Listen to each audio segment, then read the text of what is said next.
Cerramos con la intervención del asambleísta Virgilio Hernández, integrante de la comisión, y luego llamaremos a votación.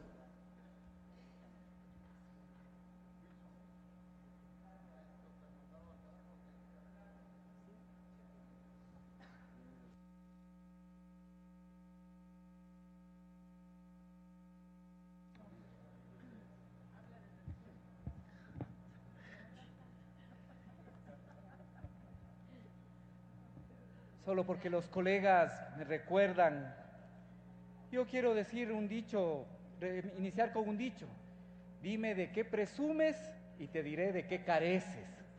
Entonces hay unos autoproclamados: dime de qué presumes, te diré de qué careces. No voy a desperdiciar el tiempo en estos temas, sino tratar de hablar efectivamente de algunas cosas fundamentales respecto de lo que se ha señalado en esta tarde.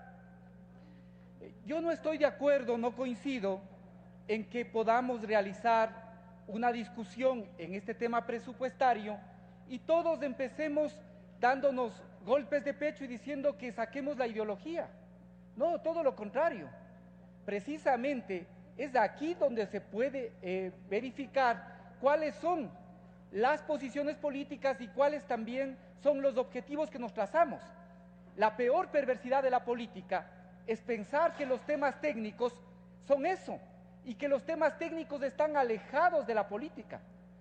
El presupuesto efectivamente tiene unos componentes técnicos, pero por eso mismo seguramente es una evidencia de cuáles son las posiciones políticas y demuestra con claridad también, cuáles son los objetivos que nos planteamos. Yo tenía una presentación, no sé si la voy a avanzar a realizar porque me parece que hay que aclarar algunos de los temas que aquí se han señalado. Mire, la segunda cosa que me parece importante reflexionar es cuáles son los objetivos. ¿Qué nos estamos planteando en esta proforma que se está ejecutando? Efectivamente, en este presupuesto que se está ejecutando, y al mismo tiempo, ¿qué es lo que queremos al futuro? Me parece que hay 4 cosas importantes, por lo menos, que decir. Me atrevo a señalar, primero, ¿qué es lo que demuestra esta proforma?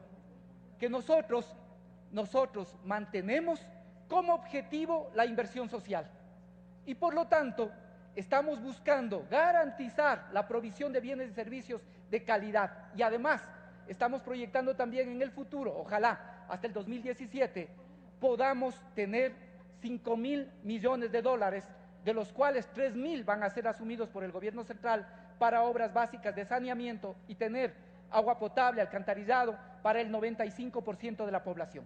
Nuestro primer objetivo es la inversión social, seguir invirtiendo, seguir generando una gran inversión social y para eso provisión de bienes y servicios.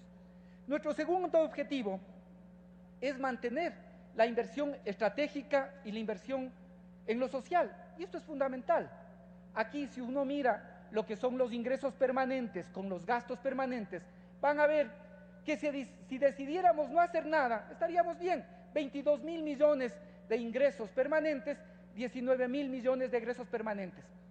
Pero el no hacer nada ahora sería condenar al país a que siga dependiendo de las variaciones del mercado internacional sin que nosotros hagamos nada para ese cambio de la matriz energética y la matriz productiva que ya se ha repetido todo este día. Entonces, segundo objetivo, inversión estratégica. Tercer objetivo, equilibrio interterritorial.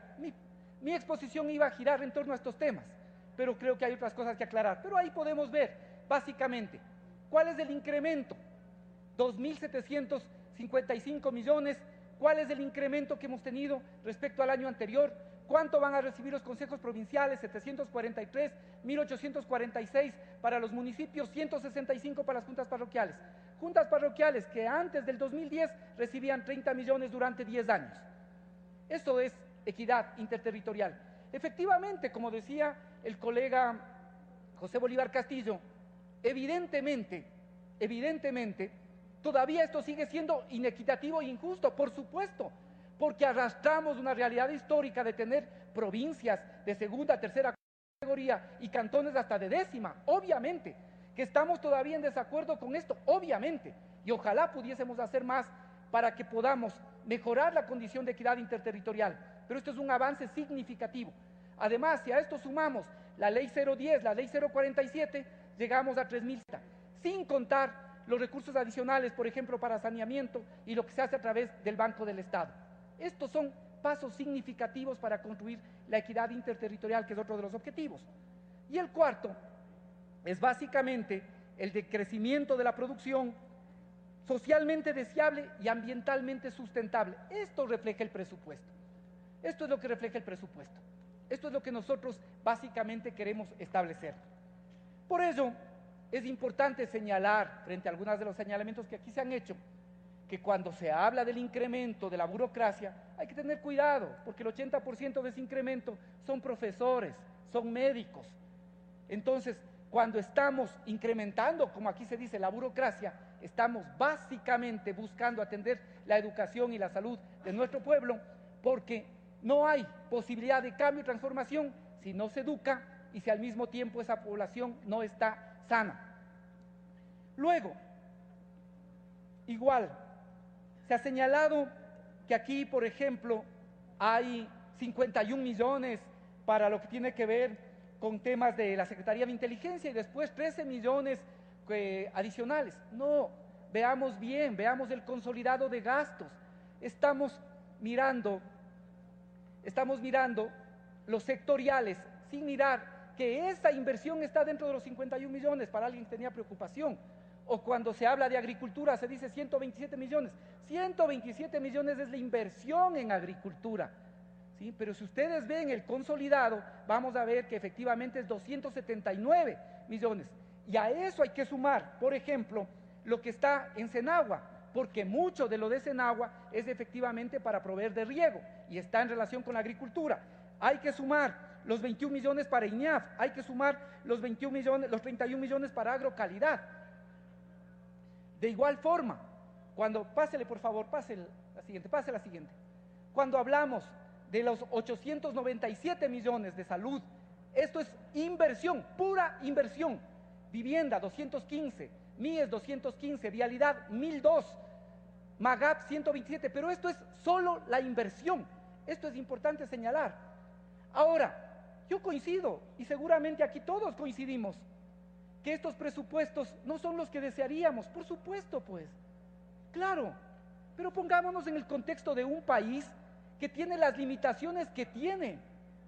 Pongámonos en ese contexto. Yo también quisiera que estos presupuestos pudiesen triplicarse, y obviamente estamos inconformes, nosotros lo hemos dicho, somos los primeros en reconocer que estamos inconformes con todo lo que hemos hecho, a pesar del cambio y la transformación que nadie puede negar en el país, pero no hacemos milagros.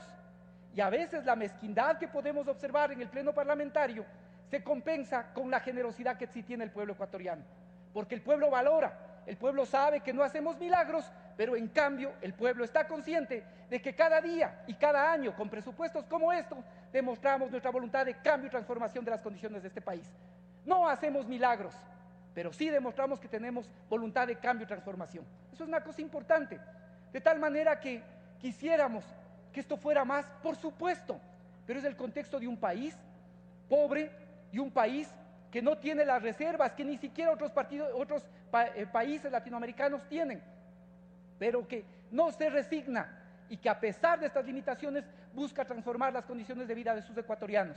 Por eso yo digo, a veces la mezquindad que podemos tener en el pleno parlamentario se compensa ventajosamente con la generosidad que en cambio nos brinda el pueblo ecuatoriano y al cual nos debemos y al cual buscamos corresponder. Mire, otro tema que no quisiera dejar de tocar en el tiempo que me queda es el tema de los subsidios. Y aquí, este es un tema bien interesante. Voy a concluir, señor presidente. Este es un tema bien interesante, el de los subsidios. Los mismos actores, para no personalizar, que nos planteaban en la mañana que no debe estar atado la ley de incentivos, que no debe estar atado al presupuesto, ¿sí? Y que por lo tanto hay que salvar a los exportadores, sea lo que sea, los mismos ahora nos dicen que 8.000 en subsidios es una barbaridad, ¿sí? Que es una locura, fue la palabra textual. Esto no tiene sentido, esto es incoherencia, esto es lo que ve el pueblo ecuatoriano, incoherencia, ¿sí? Es decir, cuando se trata de buscar rentas para los sectores de poder, todo lo que venga, sin importar el presupuesto. Cuando se trata de pensar en la mayoría, en cambio, eso sí es una locura. Discutamos pues razonablemente esto. Salgan y digan al pueblo ecuatoriano que quieren que eliminemos los subsidios de gasolina y de combustibles. Discutamos razonablemente el tema de los subsidios. Hemos no aumentado, hemos disminuido la cantidad de beneficiarios del bono. Están mal informados. Pero discutamos esto y veamos cómo país enfrentamos esto. Pero no podamos o no generalicemos el tema de los subsidios sin ver que efectivamente también con esto se mueve el sector productivo. Hay efectivamente varias cosas que podríamos seguir hablando.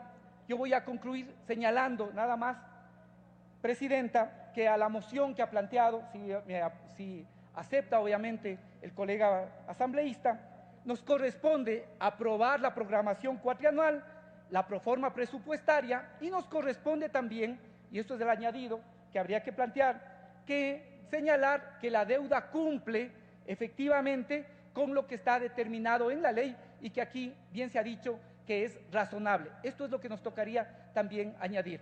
Creo que estas son una cosa importante y como vuelvo a decir, el presupuesto sí refleja esta clara vocación de cambio y transformación que tenemos con el país. Muchas gracias.